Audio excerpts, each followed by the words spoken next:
Қорқынышты жеңетін, оказывается, екі ғана дәрі бар екен. Білесіздер ма? Біріншісі махаббат, екіншісі білім.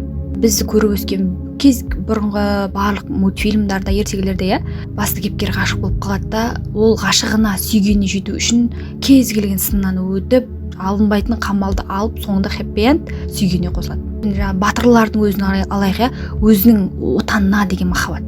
Ол махаббат әртүрлі болады. Қызға деген, анасына деген, отанына деген, әкесіне деген, отбасына деген, махаббат әртүрлі болады. Тіліне деген, тіл үшін, отан, жер үшін деп өзін құрбан етті. Ол бәрі махаббат. Дәл солай. Бай адамдардың мышлениясын, оларды да қорқыныш болады. Оларды не қозғалтады? Білім немесе махаббат қозғалтады. Богатый мышлениедегі адамда на самом деле қорқыныш бар. Белгісіз қорқыныш, ол да білмейді, ол бизнесі атып кете ме, атып кетпей ме. Оны тек Алла ғана біледі болды.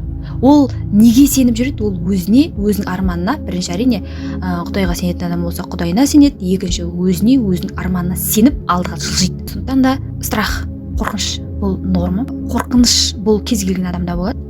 Бастысы сол қорқынышты басқара білу керек, және де өзіңе, өз арманыңа сеніп алға жылжи алу керек.